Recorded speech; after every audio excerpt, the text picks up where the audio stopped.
Bom dia, acorda o bezerro e a vaquinha, que há cocoricó do na galinha. Vamos lá. Hoje, dia 9 de setembro, eu tenho que fazer vocês também, viu, moço? Tô só ligado em você para fazer. Para fazer o que eu pedi. Meta bronca? Tá? É. E hoje, com os alunos do primeiro ano B, nós vamos corrigir a atividade de demografia, população. Não, você vai botar o que você sabe. Não, eu estou dando um parâmetro. Você vai fazer o máximo que puder. Se der para chegar, ok. Senão você termina onde deu. Beleza? Mas tente chegar nisso aí. Depois eu posso ensinar você a como estender mais, né, o que você vai escrever. Até ajuda vocês numa redação, quem está em casa, quem está... Por exemplo, você vai escrever alguma coisa e você não sabe muito do que escrever, né? Você bota assim, por exemplo, imagina que eu peço para você escrever sobre terrorismo. Aí você diz, meu Deus, terrorismo é o quê? Eu não sei nem por onde começar. Não tem muito isso? Aí você vai escrever, o terrorismo é uma prática que mata muita gente pelo mundo afora. Aconteceu nos Estados Unidos, com as torres. E não sabe mais. Você pode escrever tudo isso de uma forma mais elaborada e esticar. Em vez de botar o terrorismo é uma prática, você vai dizer assim, atualmente, discutimos muito sobre uma prática conhecida como terrorismo.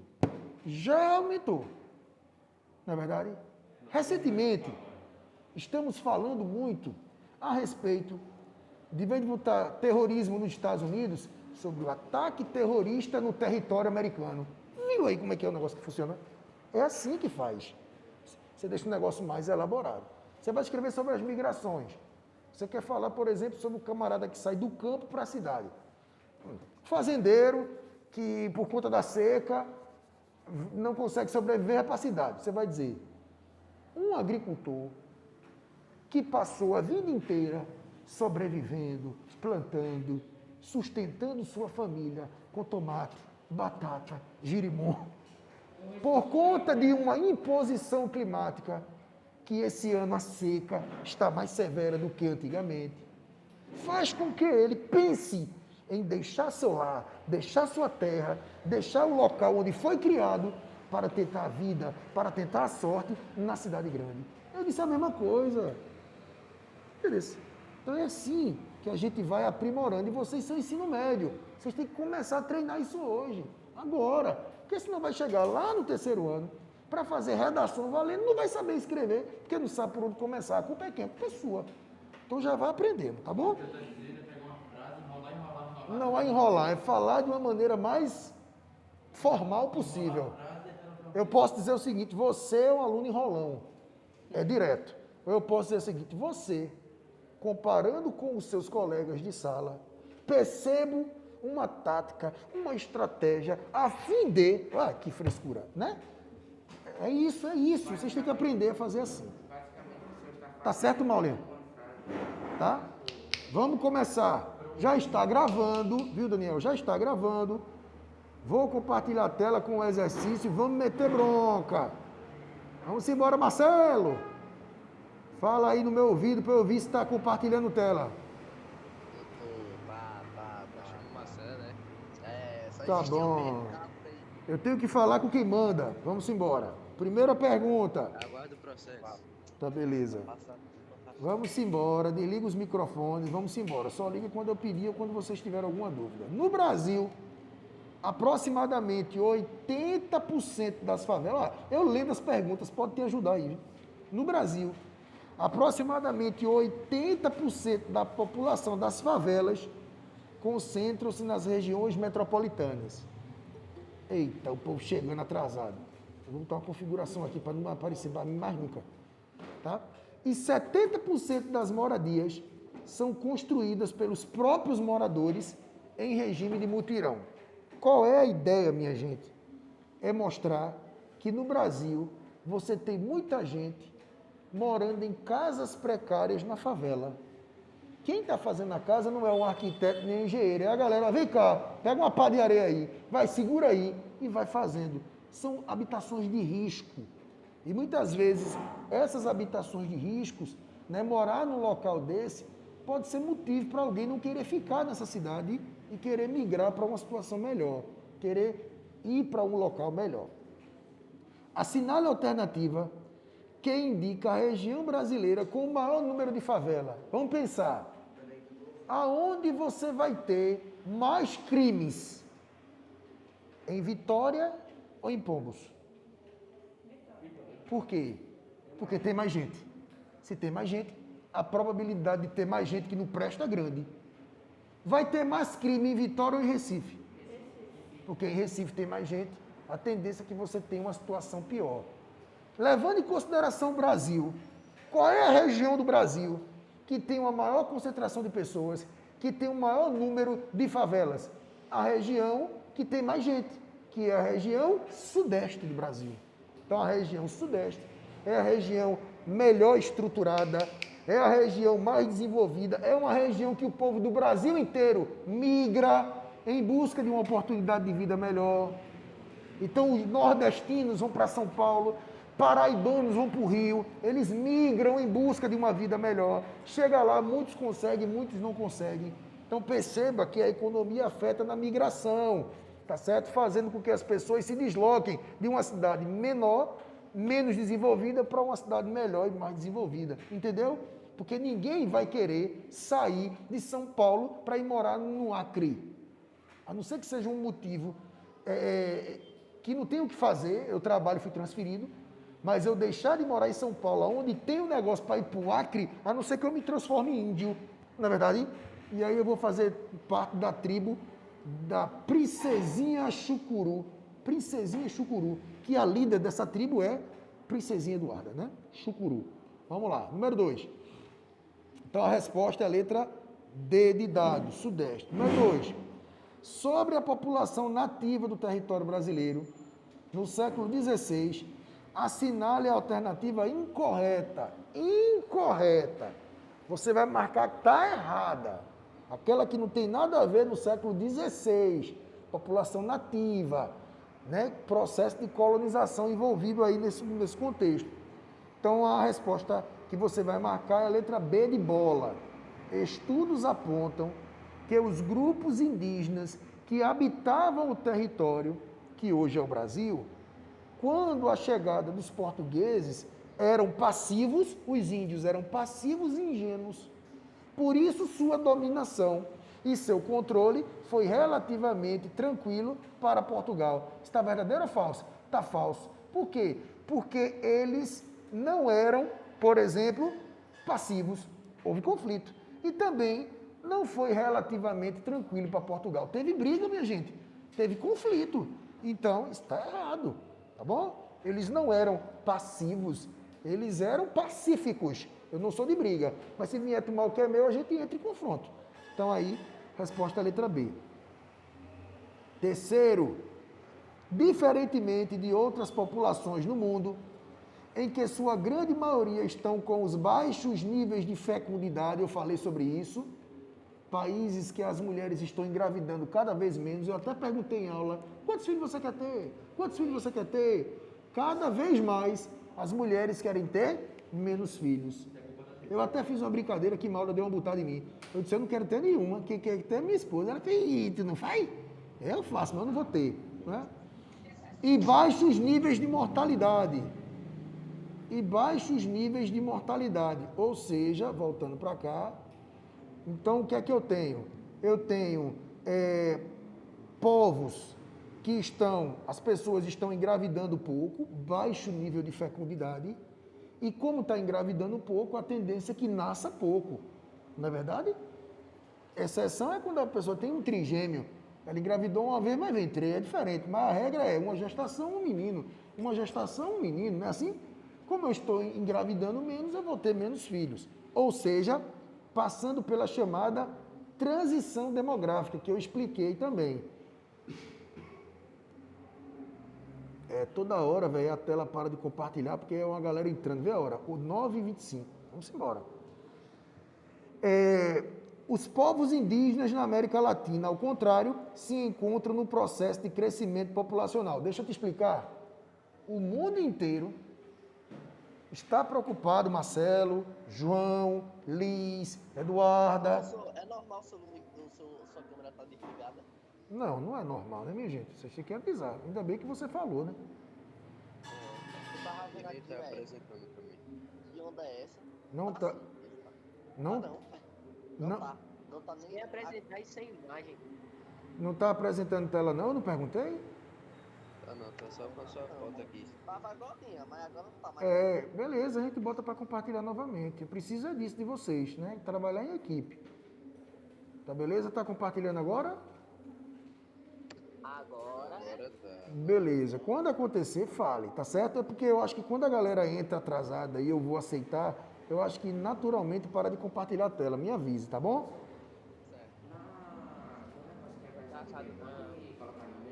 Pode. Bom, deixa eu explicar para vocês essa pergunta. Presta atenção. Pensa comigo, pensa. Os índios, a quantidade de índio que tem hoje no Brasil é a mesma que tinha antes da colonização? Lógico que não. Houve um extermínio dos índios. Tem pouco índio. Pronto. É uma confirmação. Segundo, existe muita gente na sociedade que não é índio, como nós. E nós estamos com uma quantidade muito grande. Então, o que é que o país, o que é que o mundo está fazendo como tendência? Controlando a natalidade.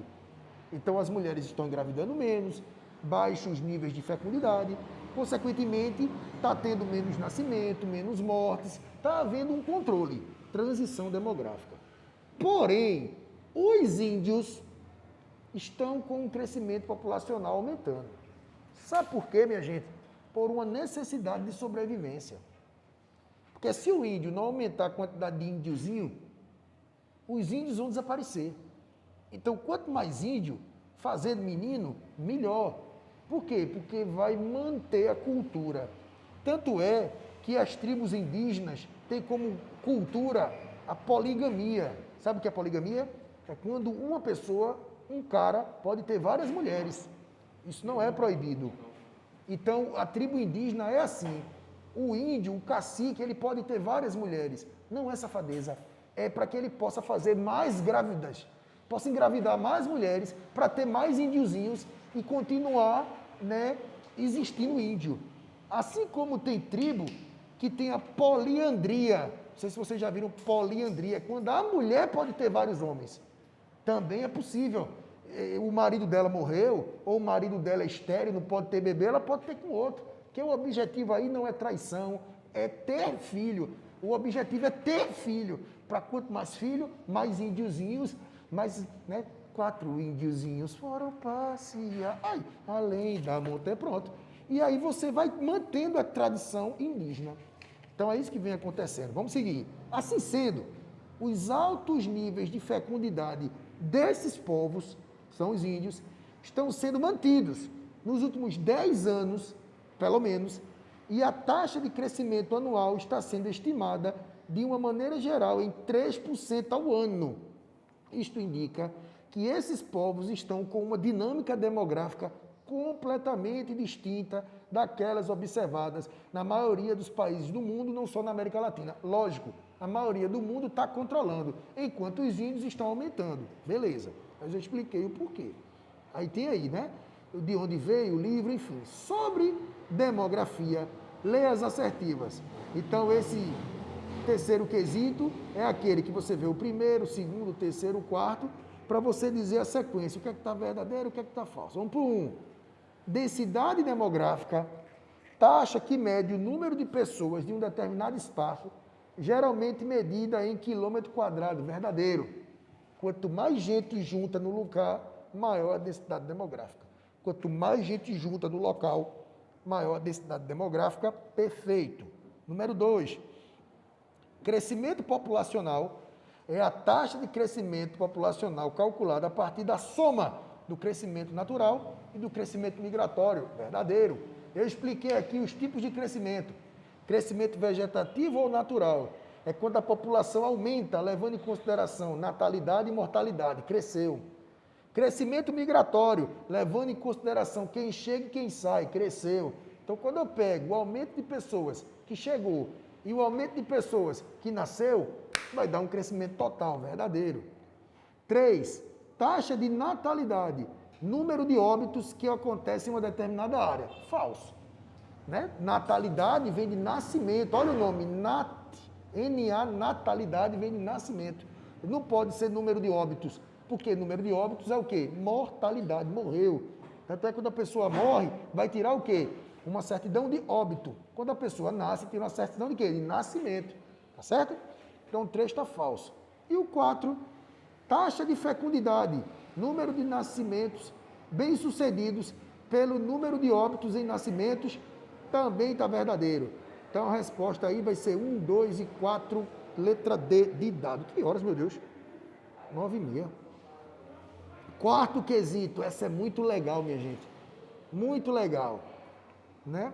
Não sei se você percebeu, todas as questões que vocês estão fazendo, ó, vê lá, universidade estadual, olha a pergunta, universidade, tudo é de universidade, tá vendo? De Santa Catarina, de Manaus, Universidade Federal de Uberlândia. Vamos lá. Brasil, 1723. Brasil, 2010.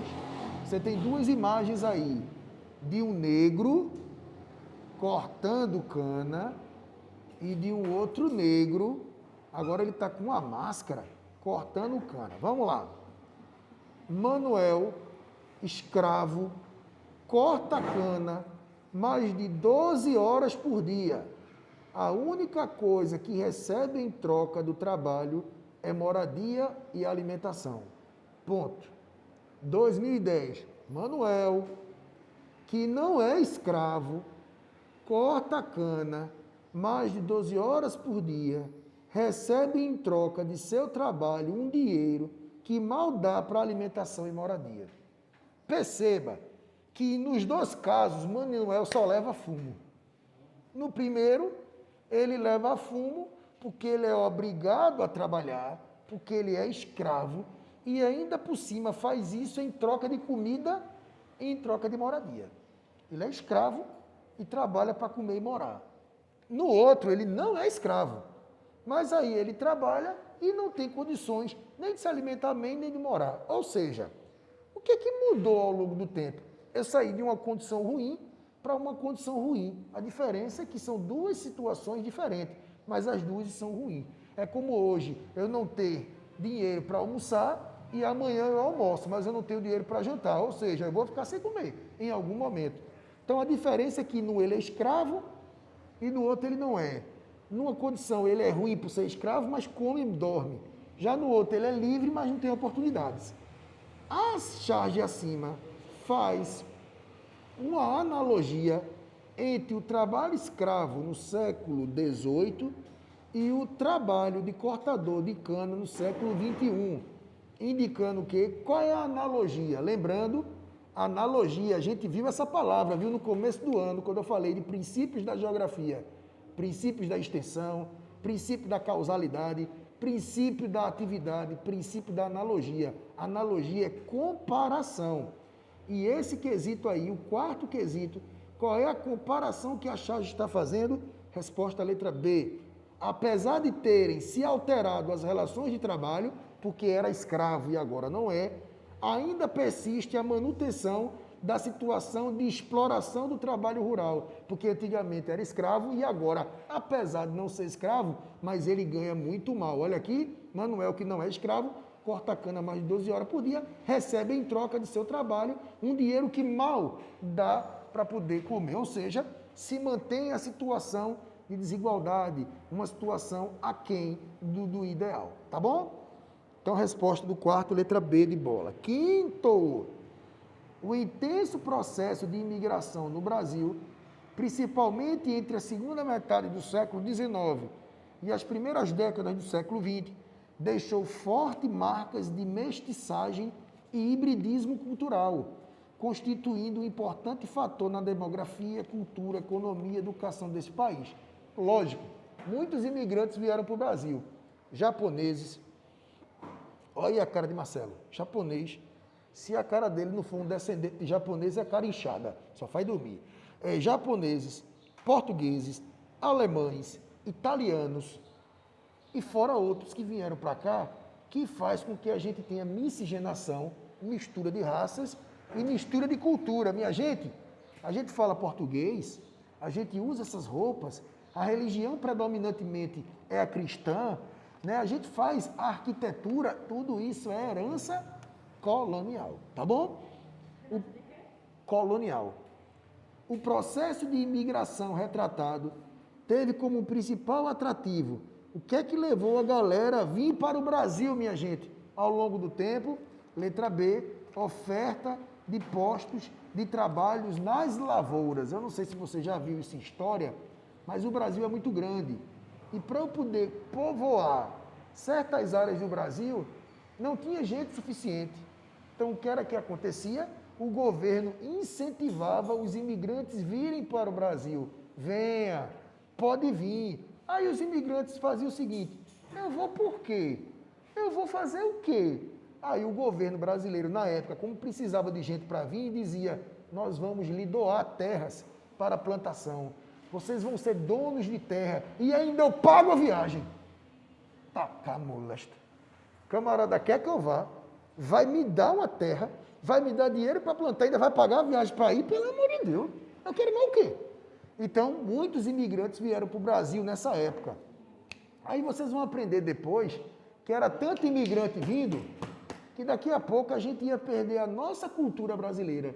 E aí vocês vão ver em história que um presidente chamado Getúlio Vargas criou uma lei de cotas para dizer, ei bebê, tá vindo demais. Vamos bater uma cota aí? Porque senão, daqui a pouco a gente não sabe o que é ser brasileiro. E aí, de 15 a 20, tá? Beleza? Então, resposta, letra B de bola. Sexto quesito, 6 de 10, vamos lá? O censo de 2010 revelou dados importantes sobre a população do Brasil. Destas informações, é correto afirmar, exceto, ele quer o quê? É correto afirmar, exceto, ele quer a errada. E o que é errado nesse sexto quesito? Resposta, letra E. A população masculina ultrapassou a feminina. Tá falso, viu? Não sei se vocês sabem, mas no Brasil tem mais mulheres do que homens. Sabia disso? Primeiro, porque é o homem que inventa de beber e dirigir. É o homem que muitas vezes inventa de arrumar confusão. É o homem que está no tráfico de droga. É o homem, ou não é? Você tem mulheres morrendo? Tem. Mas geralmente o homem é que se coloca em risco. Sabe que o negócio é errado, mas vai mexer com o que é do outro. Aí depois você está vendo aí a resenha, tá bom? Então a população masculina não ultrapassou, tá certo? Sétimo, sobre a demografia brasileira, gabarito letra A. Crescimento vegetativo se elevou substancialmente no século XX, devido, entre outros fatores, à queda da mortalidade. Verdadeiro. Então caiu a mortalidade, mas a quantidade de gente continuou. Lembra da transição demográfica naquele gráfico? Controlou a natalidade, controlou a mortalidade, mas continuou nascendo gente. Foi o baby boom. Tome gente ainda. Então foi nessa época aí do século XX. Letra A. Oitavo, sobre o Nordeste. Nós aqui, minha gente, o que é correto afirmar? Gabarito, letra D de dado. Vamos ver. A agricultura irrigada, voltada para a fruticultura, apresenta expressivo crescimento no sertão nordestino. Aí eu vou pedir desculpa para vocês, que essa pergunta não era para estar aqui. Não é sobre população, é sobre Nordeste, aqui envolve economia, tá bom? Então aqui vai ter um momento que eu vou dar aula sobre isso, aí vocês vão entender que o sertão, apesar de seco, mas tem certas áreas do sertão que tem água, principalmente próxima do Rio São Francisco, Petrolina, por exemplo. Aí você tem um desenvolvimento um pouco maior, tá beleza? 9. Conforme o censo de 2010 divulgado nessa terça da segunda-feira, Santa Catarina ocupa o 11º ranking dos estados em relação ao número de habitantes. A população é de 6.249.000 aproximadamente. Sobre a demografia catarinense é correto afirmar, exceto, ele quer que você marque o que está errado com relação à população de Santa Catarina. Você vai dizer, como é que eu vou saber, professor? A população de Santa Catarina é uma característica do Brasil, minha gente, tá certo? Ele citou Santa Catarina, mas ele poderia ter falado qualquer coisa. Gabarito letra D. Florianópolis apresenta 3 das 12 cidades catarinenses com mais de 100 mil habitantes. É a região mais populosa do estado, enquanto no norte, mesmo com Joinville, é a menos populosa. Lógico, porque Florianópolis é a capital de Santa Catarina. E geralmente a capital do estado é onde vai ter uma maior quantidade de gente. Tu acha que tem mais gente em Glória do Goitá ou em Recife? Tu acha que vai ter mais gente em Xande de Alegria ou em Olinda? Tu acha que vai ter mais gente em Amaragi ou em Jaboatão? Então, a região metropolitana do Recife, que é um conjunto ali de cidades próximas da capital, é onde tem mais dinheiro e mais gente. Então, lá em Florianópolis é do mesmo jeito. E a última pergunta sobre pirâmide etária. 1980, olha como era a pirâmide etária. E olha em 2000. Mudou pouca coisa, né? Mas deu uma mudada aí, principalmente no corpo, né? Nessa parte aqui do meio, ó, de 20 a 44 anos, veja que está bem mais larga, né? Veja aqui, de 20 a 44 anos é bem mais estreita. E também aumentou a expectativa de vida. Olha o número de idosos, 65, 70, olha como aumentou de 70. Olha lá em cima, de 70, bem pouquinho. Né? Então a gente vê em 2010 dá uma mudança ainda mais significativa. Com base na leitura e na interpretação das 3 pirâmides, o que é que a gente pode concluir? Letra A demonstra um claro perfil de transição. Em 80, o Brasil era um país tipicamente de jovem. Em 2000, vivíamos uma transição etária. Já em 2010, atingimos um perfil de um país maduro de estrutura etária. Ok, esse aqui era jovem, a base é larga, aqui vai mudando e o Brasil hoje já tem um perfil um pouco diferente, ok? Então, o gabarito aí vai ser a letra A. Voltando para cá, para a sala de vocês. Parou o compartilhamento? Muito bem. Beleza? Então, qual era o objetivo desse exercício? Mostrar para vocês, né, que a concentração de pessoas tem a ver com a economia. Quanto maior a economia, maior a densidade demográfica. Faz com que as pessoas se desloquem no território em busca de um lugar melhor. Ok, até aí, tá tranquilo. A pirâmide etária, que é uma forma de entendimento se o país tem muito idoso, muito jovem, e o Brasil está passando por um processo de transição, e o crescimento populacional, né, o vegetativo, o migratório, essas expressões que vocês precisam ir se acostumando. Claro que quando eu for fazer uma avaliação sobre esse assunto, aí o buraco é mais embaixo. Aí eu vou fazer uma avaliação mais elaborada, porque aqui é só para a gente praticar. Desenferrujar.